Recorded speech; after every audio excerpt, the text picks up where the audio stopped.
Hello and welcome to another edition of the College Pride Press podcast. As always, I am your host, Brad Kreppel, and we have a great show planned for you guys today. A little bit of a mix of NBA draft talk and some college basketball offseason talk. Of course, we got to talk about our bread and butter, which is college basketball, and we are college students. So joining me today is Zach Beeler and Mark Stouffer. Mark Stouffer. I always mess up your name. It's okay. Whatever. It's been a while since you've been on the podcast, so I'll give myself a pass on that one. But we'll throw it to Mark first to get us started on some opening thoughts on what's been going on, and just kind of start us off. Thanks, Brad. It's all good.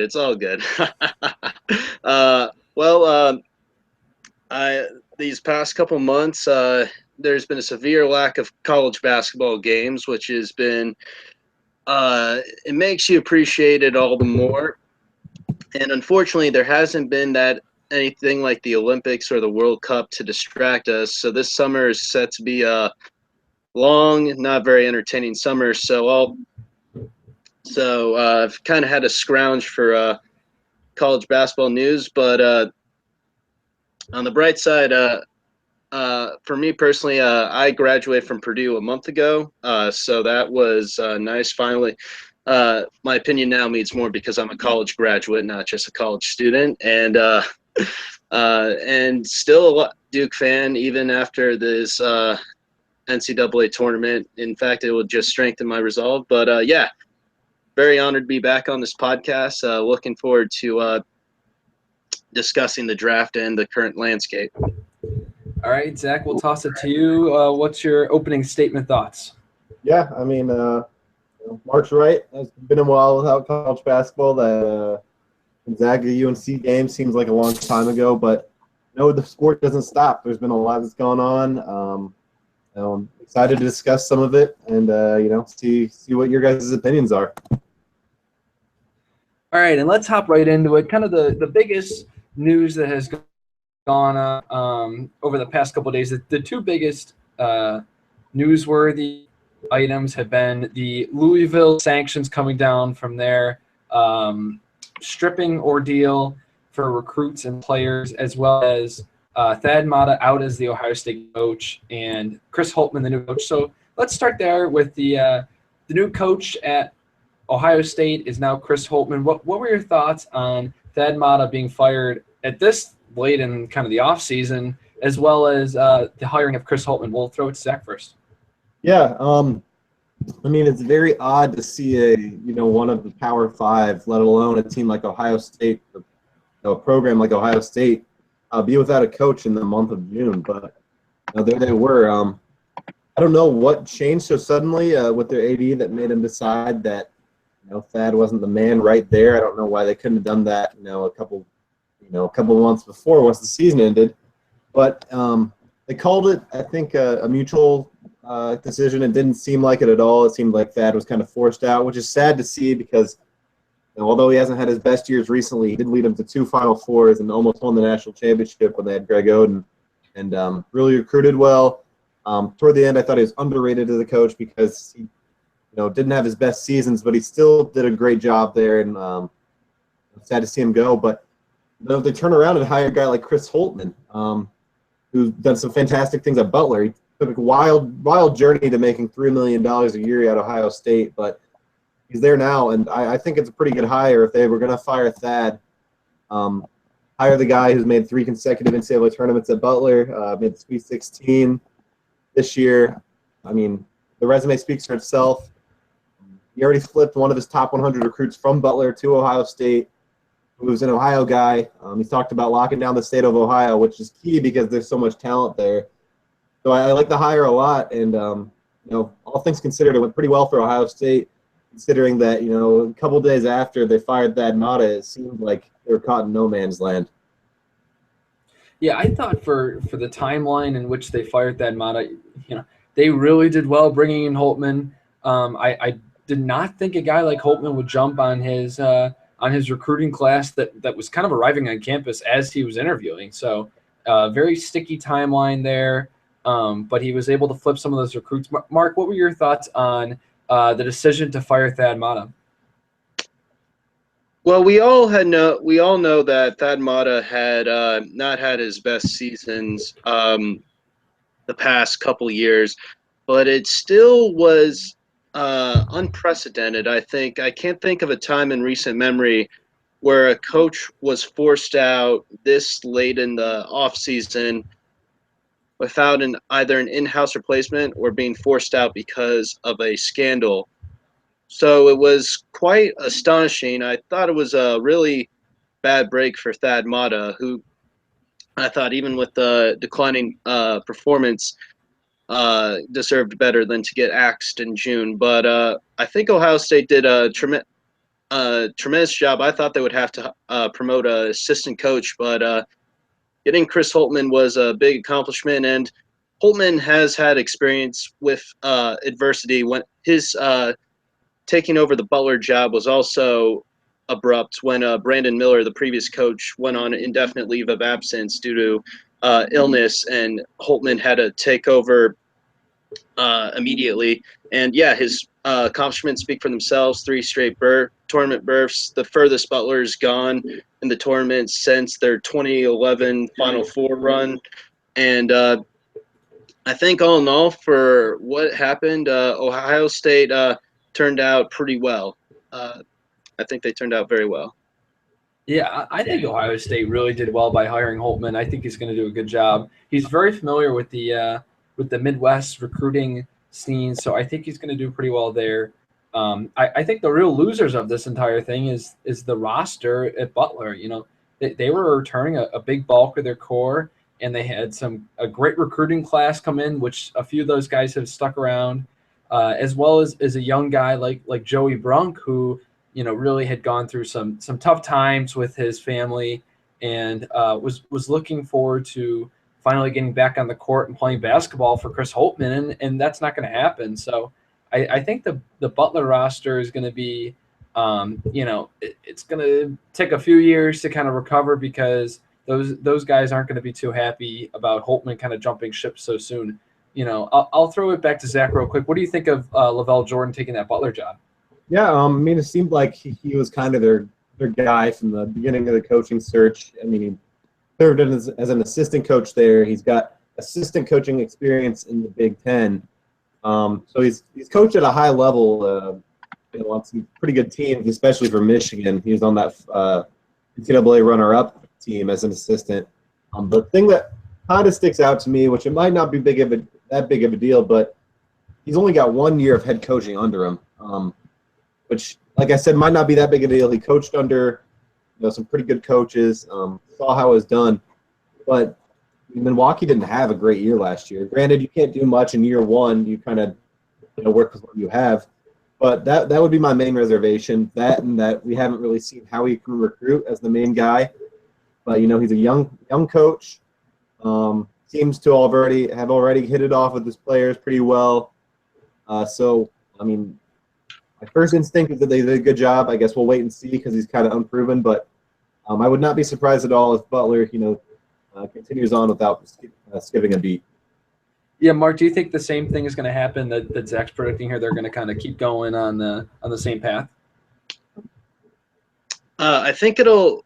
First, I think Lavelle Jordan. I don't think he was hired from his Milwaukee experience. I think he was hired for being a former assistant at Butler and the 6 seasons at Michigan, including when they had Trey Burke and were runners-up.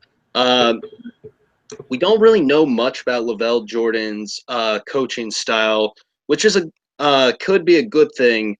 It means it's very malleable, and it can adjust to the certain type of players that they have. So I think Zach is correct. I think they will continue. They'll be a tournament team. I don't know if they'll be quite as successful as they would have if Holtmann had returned, but I think they'll still be a Big East contender and make the NCAA tournament and potentially go back to the Sweet 16, maybe even further. Yeah, it's a very Butler thing to do, to kind of stick in the family and hire a former player and assistant. So that'll be interesting. So we're going to move from a great culture and everything going on with Butler to a not so good culture with Louisville. and Slick Rick Pitino. Obviously, those sanctions have come down after the stripping ordeal. What were your thoughts on some of the scholarship reductions, losing some of the funds from their tournament runs, and possibly vacating their national title? We'll go to Mark first.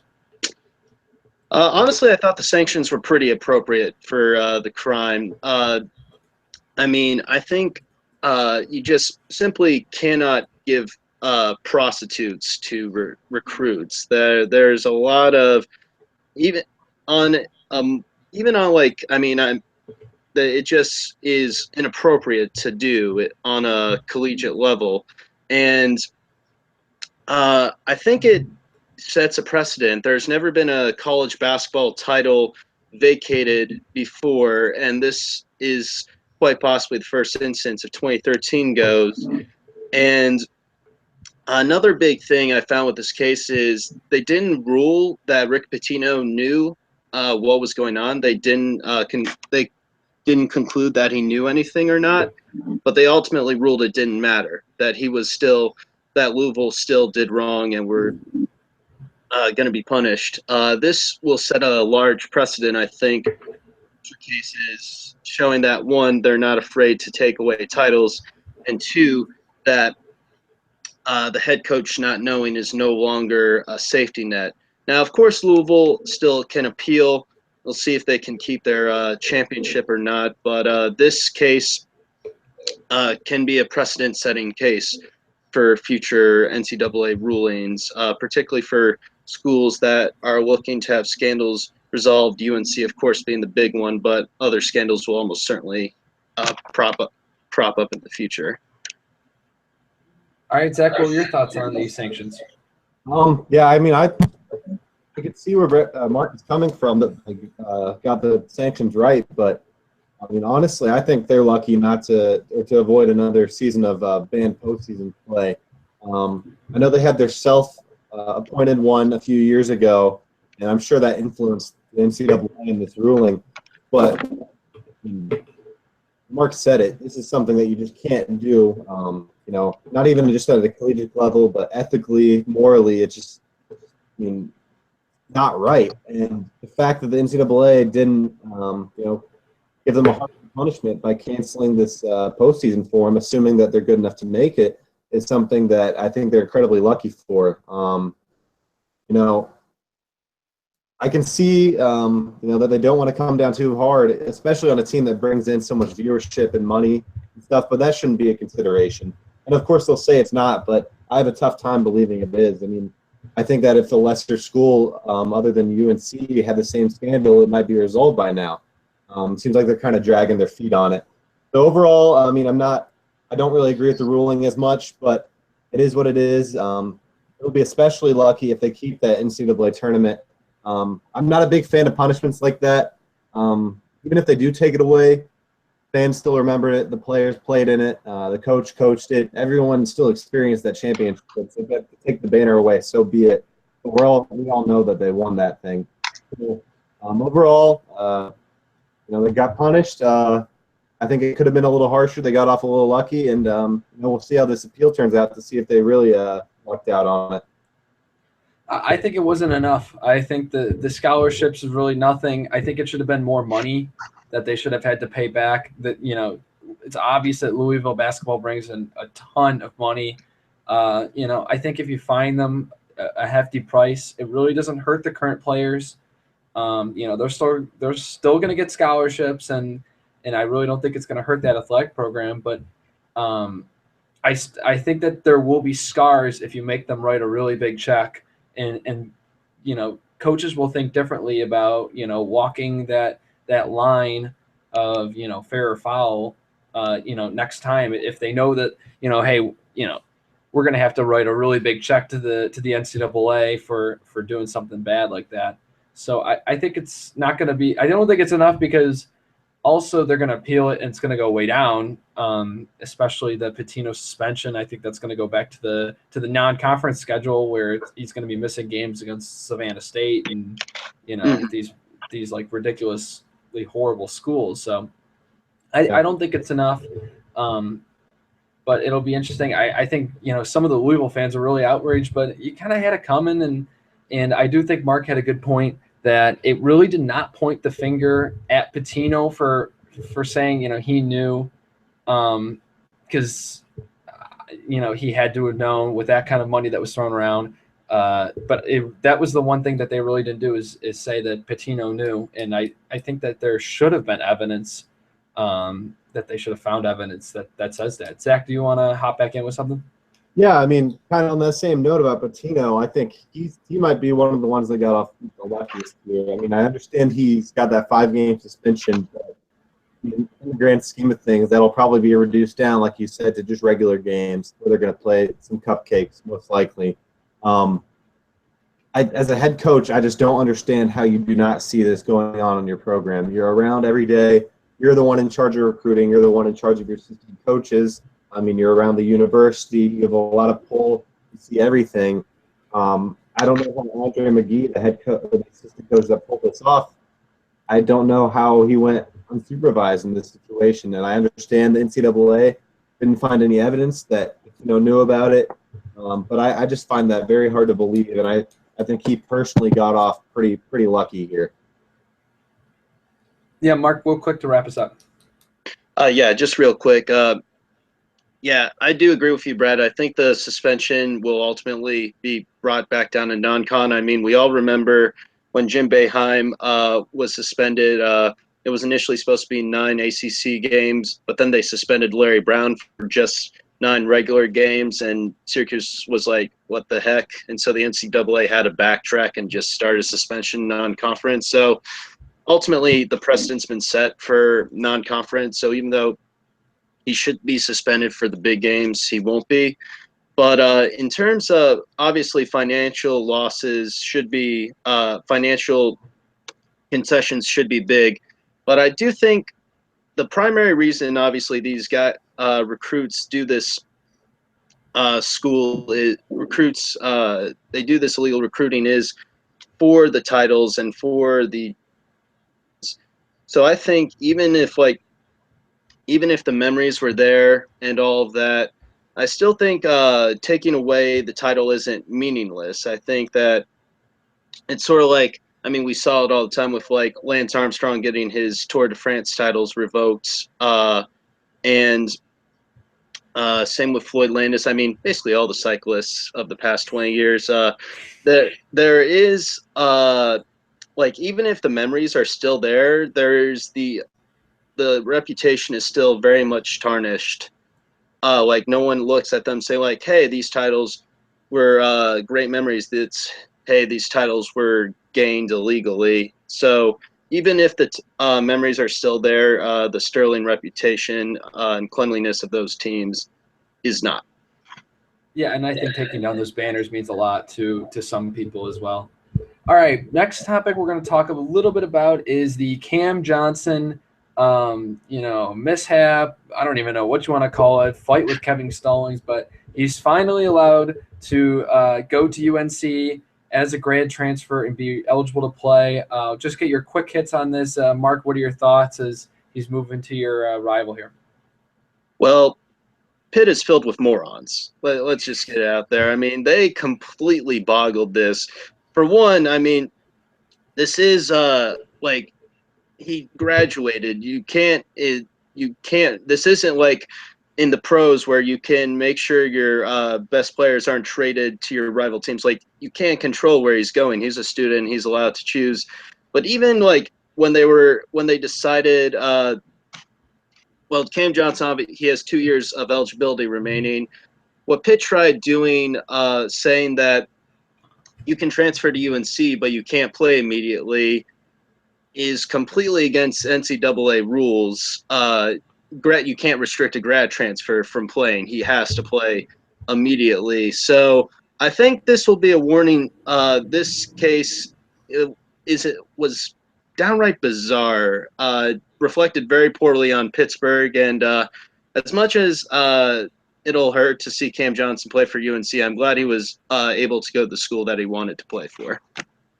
Yeah, I haven't seen a single restriction case in which this school has actually won. I mean, even, Max Bielfeldt was also blocked from coming to Indiana, and he didn't cause a big hubbub on social media about it, but he fought it, and Beeline eventually backed down and let him come to Indiana. I have never heard of a single case where the school has put a restriction on, and like the player's been like, oh damn, like I can't go to such and such school. Like every player has ever won this that's like ever said anything. Zach, what are your thoughts? Yeah, the same thing happened with Spike Albrecht, also from Michigan. Beeline tried to restrict him from going to Purdue, and eventually he backed down. Neither of those cases got as far as this one did in terms of potential legal action or the outrage on social media. But in particular, I mean, Mark was absolutely right. It does not shine well for Pittsburgh. It'll be interesting to see how it affects their recruiting in that regard, because if they see that, Cam Johnson, one of Pittsburgh's better players, played well for him for, I think, 3 years, or at least was on the program for 3 years or 4 years. If he was treated like this, how is Kevin Stallings going to treat me? You have to wonder if after all this and Pittsburgh's rough year, they're kind of, shaking their head at firing Diamond or Dixon and hiring Stallings. It just didn't work out like I assumed they thought it would. So overall, glad Cameron Johnson can play at UNC. He graduated from Pittsburgh. He has every right to go to the next school where he wants. And I'm looking forward to seeing him play next year, probably more so than Mark is. All right, right before we move to the NBA draft, I got a couple quick hits. We're going to keep it a little on the light side here. So I know Zach is a big fan of things that people forget. So now that Frank Mason has officially gone and is a senior, and Caleb Swanigan is now to the NBA, what is the most infamous people forget of this upcoming college basketball season? Oh, boy. All right. Mark, you go first here. Let me think of one. I wanted to throw you on the spot just to see what you would say for this. I can think of a good one here. Okay, I got one. Okay, go ahead. Marcus Foster is going to get he's going to be a big player for Creighton this year. I think he's due for a big year. He scored a lot last year. The one is going to be, people forget that he was run out of town by Bruce Weber at Kansas State. That's going to be mentioned quite a bit, probably every time Creighton plays. So remember that one. All right, Mark, do you have a people forget you'd like to throw in? Ooh, oh man, that is. So the question is, people forget about this guy, but he's going to return to prominence. Well, it's more like every time you watch a game, they would be like people forget that Frank Mason committed to Towson, and then Kansas came in, and now look at him. Or people forget that Caleb Swanigan was homeless and overweight, and now look at him. This year it's going to be one of the ones I like the way Zach's thinking. It's going to be Malik Newman, and people are going to be like, oh, people forget, he was horrible at Mississippi State, and like look at him at Kansas now. All right, I've got two. One is Devontae Graham. They'll be like, people forget he initially committed to App State. Yes, good one. Did a year at a prep school, wanted to be released from his scholarship. App State said no, and per every case, he was released and got to go to Kansas. And the other one that I don't think people aren't going to forget, they're not going to lead off with people forget, but this will be brought up every time, is people forget that Grayson Allen has tripped 3 people in a calendar year. Come on. And we are all going to want to be like, oh, for the love of goodness. I want to hear about it as much as I can. All right. Not that at all. I wanted to get that in there because we had Zach on, and he's the king of people forget, so I had to throw that in there. All right, let's move on. Preview a little bit of the NBA draft. What are you guys looking for? We're about 23 and a half hours away from the start. We may have a special guest coming onto the podcast as well, but we'll start off with you guys. What are you guys looking for? Maybe some players from your schools, or just in general looking forward for the draft. Yeah, I got a couple things. Obviously, Caleb Swanigan left. It would have been nice to have him back for a year because I think Purdue could have been very good next year. But he made the right decision for him. His stock wasn't going to get any higher. He'll probably be a mid-30s to early 40s type pick. And I'm excited to see where he ends up. I think given the right situation, he could find his niche in the league and be a successful role player. So I'm excited for that. Also, I'm also a big Pacers fan, and there's a lot of drama surrounding Paul George. What's going to happen there? Is he going to the Lakers? Whatever. So I'm excited to see what happens with that if they make a trade, but also just the craziness in general because we've already seen these past couple of days some massive trades go down, and I don't think that we're done. I think we're going to get at least a couple more. Who knows? We might get one during this podcast that we're going to break the news. But the point being, I think that it's going to be a crazy, hectic couple days from yesterday to now, especially in the next 24 hours. And I think it's going to be pretty cool to see, everyone's long-term strategies or lack of a strategy in the case of some teams, maybe the Knicks or the Kings. But overall, I think it'll be fun to see it all play out. I heard that the Pacers just traded Paul George for the rights to the best shooter in this draft class, which happens to be James Blackman Jr. He tweeted out himself he's the best shooter in the draft. I don't know what else you can want. All right, Mark, we will go to you next. And what are you looking forward to for this draft? Well, this draft has the potential to have the most trades of any draft in recent memory. I mean, we already saw a huge trade, 3-for-1, plus the first. And like Zach said, I don't think the trading is done. I don't know. I don't think we'll see the mega blockbuster that people were proposing with Jimmy Butler, Paul George, and Kevin Love. But I do think we'll see at least one established player get traded. And then for my own personal benefit, I'm looking forward to obviously see Jason Tatum is the best draft prospect from Duke, and excited to see where he goes. I'm hoping Boston, but I would be very happy to see him go top 5. I think he's the best scorer in this draft, so I think he could help any team immediately. And then Harry Giles, of course, his knee injuries really backtracked his career, but from the sounds of his workouts, he's performed very well. So I think there's a chance he could sneak in at the end of the lottery. But I'm hoping the kid gets a good break. He hasn't gotten many breaks over the past couple of years. And then Luke Kennard, obviously, my personal favorite of the Duke players. There's a chance he can sneak into the top 10, and I think that would work out really well for any team. Pure scorer, great height, good wingspan, and honestly, if he goes to an NBA team that I respect, I'll probably end up buying his jersey. And then Frank Jackson, of course, was a big surprise that he declared. I was bummed out about it, but I mean, the man, he has the potential his first couple seasons to be the microwave off the bench, just provide pure scoring. His foot injury obviously will show him dropping down the draft boards, but I think he could be a big steal. And then for that other school that I went to, I'm supposed to care about, obviously Zach talked about Caleb Swanigan, and yeah, I think it was best for Big E to go. I think, unfortunately, he's a little too short to be a center and a little too slow to be a power forward, but I think he has a chance to be a productive role player with the potential to do more if he can lock down the defensive end. So there's a lot of things I'm looking forward to about this draft. Should be a lot of fun. All right, and now we are here to welcome our special guest.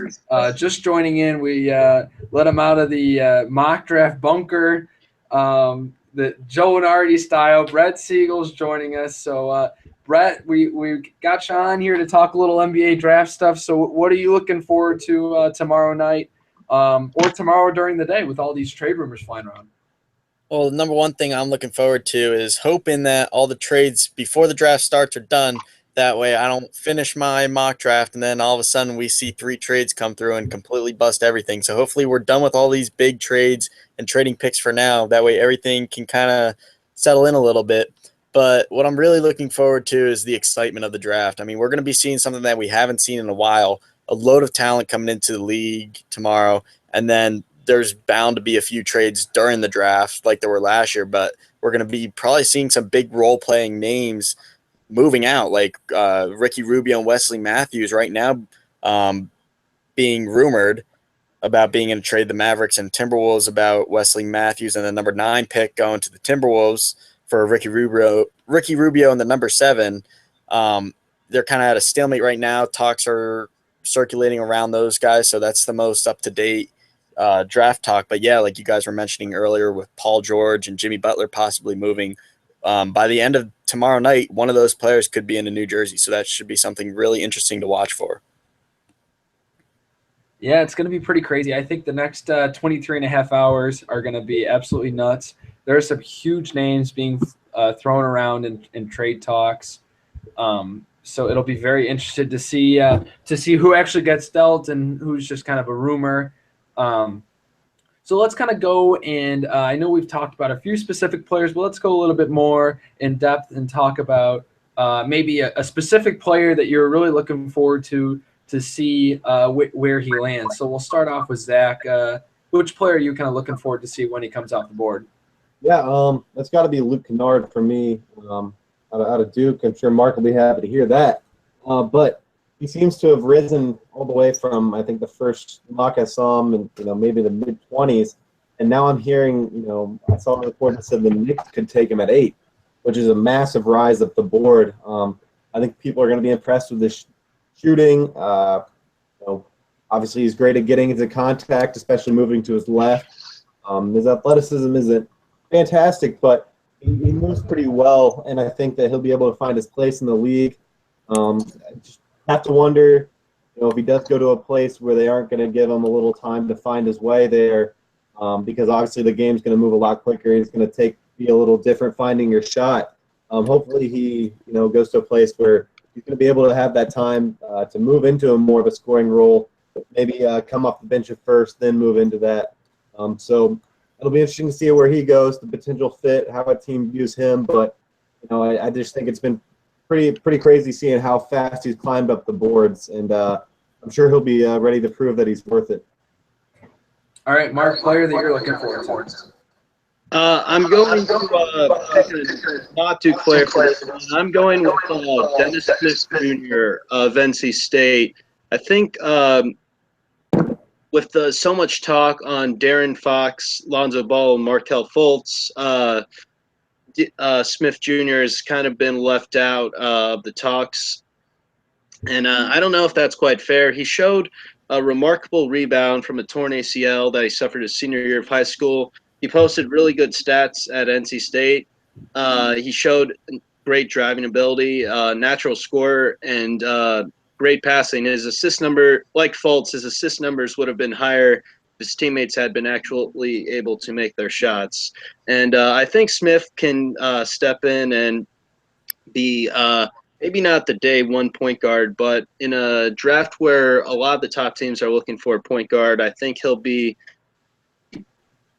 a guy that might drop further than he's going to be the guy that people forget about. And then they're like, oh, wait, this guy's available at 9 and pick him. I think he has a potential to be a franchise point guard and one of the biggest steals of the draft. All right, Brett, player that you're looking forward to. I'm actually keeping my eye on 2 players for before the draft and when the draft actually starts, and that's Frank Ntilikina out of France and Zach Collins from Gonzaga. And we'll start with Ntilikina. There's been lots of rumors with the Knicks of who they're going to take. Like Zach just said, Kennard's in the mix. Ntilikina's certainly in the mix. And Dennis Smith Jr. out of NC State is also in the mix for what the Knicks could do with that 8th pick. And Ntilikina fits the Knicks very well. He flew into the States today while his team is in the championship game in France, I believe, his Euro team. And he met with Knicks officials today and did a mini workout for them. and he looks good from what all the reports have been saying. I think he could fit perfect in with the triangle system.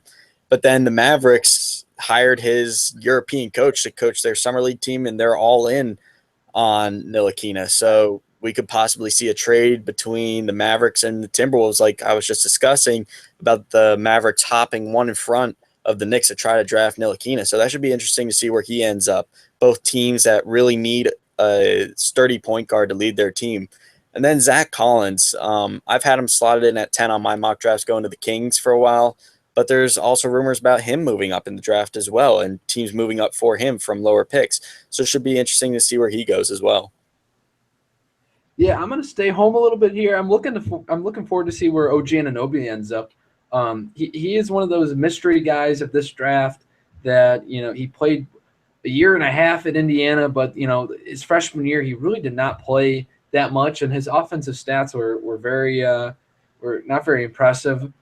He was just kind of getting into his own when he went out with an injury. So there's a number of factors. He's still very raw. He's injured, so he's not going to be able to play right away, and has not been able to work out. And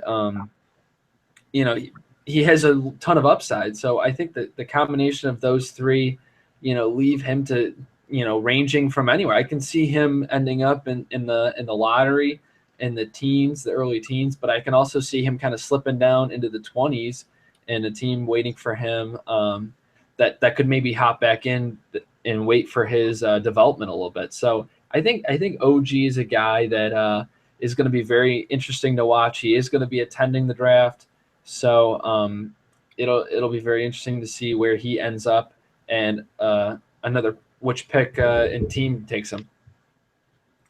All right, so next we're going to kind of throw it around to see what teams you guys are going to watch to see who's on the move. I know the Nets are an interesting team that a lot of guys have watched, and I know Zach's got the Pacers. So we'll go to Zach first. What are your thoughts on kind of the Pacers selections coming up for this draft? Yeah, I mean, at 18, it's kind of on the border of where you it's hit or miss. So it'll be interesting to see who they take there. I'm most interested to see if they add any other picks via trade, most likely involving Paul George. Obviously they don't have much leverage with them since it came out that he said that he's leaving after this year. But hopefully they'll be able to get at least something that can bring back some value. I know the Lakers supposedly have been offering a couple late first-round picks plus a young player. I'm not sure that Kevin Pritchard, the GM, will go for that. They might be waiting for something more. But overall, it'll be interesting to see, one, who they take at 18, because I think there's a few different directions they can go there. And then two, if they do get more picks, kind of what their long-term plan is. If they, embrace the tank, which I don't think India's ever really done. So it'd be something new. Or, if they try to put a solidly decent roster together, compiled with some up-and-coming players, and see, where that takes them. So it'll be interesting to see how this next 24 hours turns out. All right, Mark, what's a team that you're kind of keeping an eye on and going to watch their picks? Well, I think this is I have no NBA team that I root for myself, so I'm going to go with the team everyone's eyeing. That's the Boston Celtics. Of course, they have a wealth of draft picks from their trade with the Nets that was so one-sided. Danny Ainge should be in jail for grand theft. And we don't know if they'll finally pull the trade and get Jimmy Butler, or if they'll just stand pat. Obviously, last year there were huge talks when they had the third overall pick if they would trade it, but they ultimately stood pat and selected Jaylen Brown. But they've had all these assets for years, and eventually they have to convert those assets into players. So it'll be interesting to see if they ultimately pick Josh Jackson or Jason Tatum, and if they pick one of those two, if they keep them. But this is the team with the most options coming into this draft, so it'll be very interesting to see where they ultimately go. All right, Brett, what's the team you're watching? Keep an eye on. Is it the Nets or another team? Yeah, there's a few teams that I'm going to be watching. Like Mark just mentioned, the Celtics. They may not be done moving picks yet. There's still some uncertainty at number 3 whether or not they're going to be keeping that pick. They'll most likely keep that, but then they got a load of second-round picks that they can deal for maybe a late first round or move up in the second round to get a guy that had fallen. So that's definitely a team to watch for during this draft. Another team is the Lakers. We just saw that big trade. They got rid of Mozgov and Russell and acquired Brooke Lopez and one of the Nets first round picks. So they now have 3 first round picks. So we don't know if they're going to package those together during the draft to trade for Paul George, or if they're going to keep all 3 picks and draft 3 first rounders. So it should be interesting to see what they do. And then a team without any picks, the LA Clippers. There's been a lot of uncertainty going around in that program, or not program, that franchise there, should I say. And they just signed Jerry West, you could say, I guess sign is the word for that, to a director of basketball operations role. And then there's all this trade speculation about maybe DeAndre Jordan heading out, maybe Chris Paul signing with the Spurs, maybe Blake Griffin terminating his contract early and going somewhere else. So nobody really knows what the Clippers are going to do. Doc Rivers said that they're going to be very active during draft night. Whether or not they acquire any picks, that's to be seen, but it's definitely a team to watch for because they may make a trade during the draft and maybe not even draft anybody. Yeah, I think Doc Rivers is going to be horsed no matter what goes on tomorrow. So I think that's the one safe bet with the Clippers. I know Zach wants me to mention the Buffalo Braves here a little bit. No picks tomorrow night, but there does seem to be some momentum going forward for the Buffalo Braves. One of the best teams Buffalo has to offer. I mean, they've made the playoffs as often as the Bills the last 15 years. Whoa! This is a basketball podcast. My God! All right. We're because we are a college basketball podcast. A lot of our listeners aren't too familiar with some of those international guys. The past few years we've had some quality international guys, Porzingis and Dragon Bender and Dante Exum. So, Brett, you're the expert here. Could you talk a little bit about? I know you mentioned Ntilikina, some of those other international guys that could be first rounders that fans should really get used to knowing. Yeah, if you count Terrence Ferguson as an international guy, I mean, he's from the U.S. but played 1 year overseas at Australia. If you count him as an international guy, we could potentially be looking at 4 first-round picks that are coming from overseas, that being Ntilikina, Terrence Ferguson, Isaiah Hartenstein from Germany, and then the last one that could be slotted in between 27 and 30 or maybe fall to the early second round, that's Anzes Pasniks out of Latvia. And he looks a lot like Kristaps Porzingis when he was coming from Latvia. He's very good friends with him. He's trained with him for a while. So those 2, Hartenstein and Pasniks, those are 2 guys to really watch for because they may go to a team that only has 1 pick in this draft and really develop into that power forward or center position for that team. And it's going to be a winning team like the Toronto Raptors or the Utah Jazz, where they can come in and kind of sit behind somebody that's already established as a starter and really develop as a nice role player coming off the bench. And who knows, could maybe win them a playoff game just from 8 points, 6 points, a few rebounds. Who knows? Yeah, I think it's going to be very interesting. There are some really high quality international guys mixed in within a loaded college class that's coming through. So I think it's going to be very interesting tomorrow. Let's go around one last time and kind of wrap up. Closing thoughts, NBA draft, college basketball offseason, stuff you're looking forward to. It's kind of an open slate here for you guys to take some FaceTime and talk about what's on your mind. So we'll start off with Mark and go from there. Like I said before, this has the potential to be one of the most entertaining NBA drafts in recent memory. But I also think this is the most talented draft class. It has potential to be the most talented draft class since 2003 with the top-tier talent, but also the sheer amount of depth. And I don't think any team can really go wrong with the draft tomorrow. And then as college basketball as a whole, it'll be interesting to see. It's now the recruiting class of 2018 is now being the heavily recruited one, so some top flight prospects are going to be under some scrutinization. That should be interesting to see. And I don't know if there will be any big news. I don't think there should be any big coaching changes, and I personally don't expect UNC to hear back from the NCAA until like August or September. So it might be it doesn't look like should be a very exciting next couple of months, but it is college basketball. There'll always be something. There will always be something. That's very true. There's always something going on with college basketball. The recruiting scene is going to pick up in July, and we'll announce it now.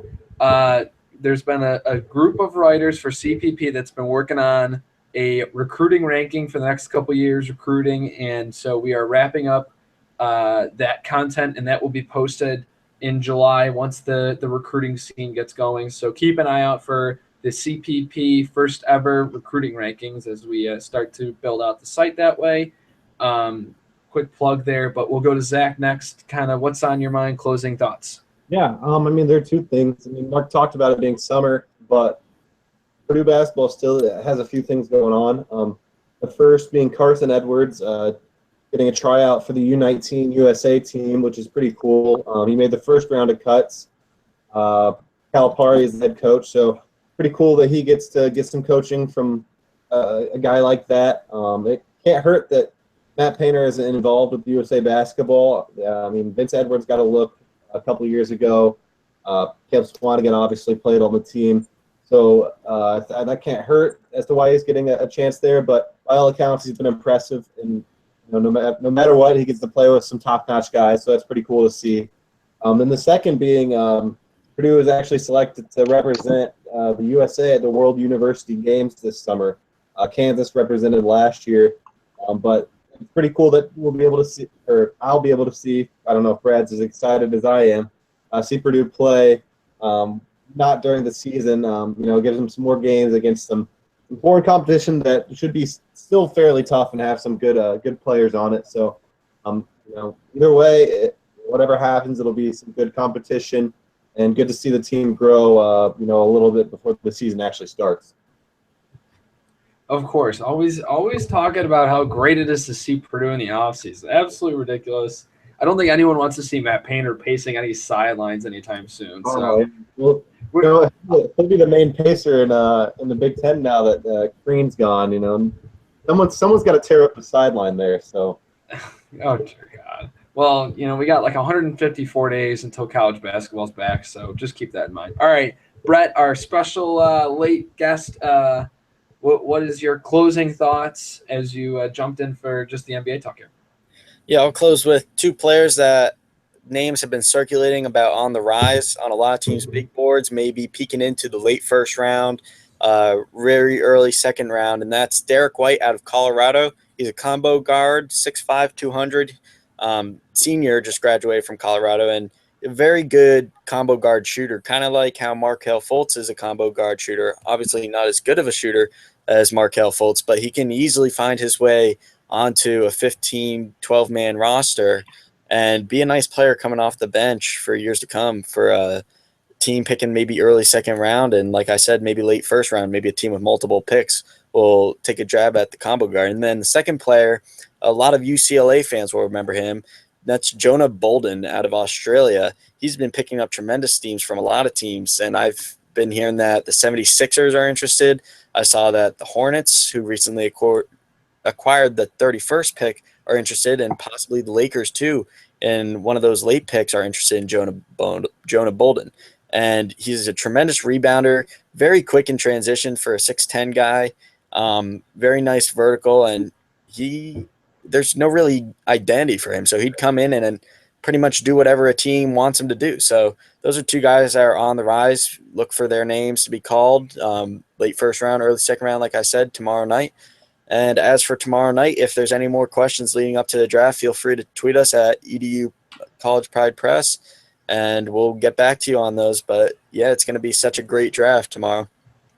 it's going to be a crazy 23 hours for us here.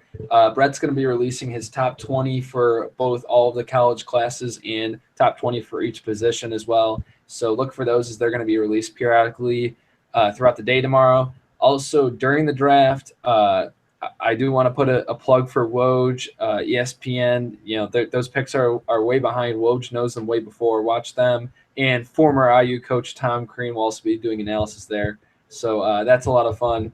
But for College Pride Press, we won't leave you hanging. Zach and I are going to be doing live pick-by-pick grades as the night goes on. I'm going to be traveling for a wedding, so it'll be very interesting to see how I can orchestrate doing the grades and flying, getting my luggage, and getting to a hotel all while kind of staying up to date. So it's gonna be a lot of fun for me. But keep an eye out on our Twitter because Zach and I are going to be doing a lot of tweeting out as the night goes on. Finally, kind of my closing thought is, the second round is kind of forgotten and people kind of turn off after the end of the first round, But remember that as college basketball fans, the second round, you're going to see a lot of very good players go. College favorites, Monte Morris, Frank Mason, Semi Ojeleye is probably going to be a second rounder. There are going to be a lot of talented guys that had great college careers in the second round. So I think it's important to support those guys. And, remember those guys, some of those guys are going to be making big impacts on teams in the next few years in the NBA. So don't forget about those guys. It's in a loaded draft class. It's very easy to see some of those seniors and juniors that don't have as much potential but are more finished products to slide down the boards a little bit. All right, that is it for this edition of the College Pride Press podcast. Thanks as always to Mark and Zach for joining me, and Brett for hopping in late. I know we really enjoyed your NBA analysis and mock drafts as we kind of go through the winding hours until the NBA draft. So thanks, guys, and thanks, Brett.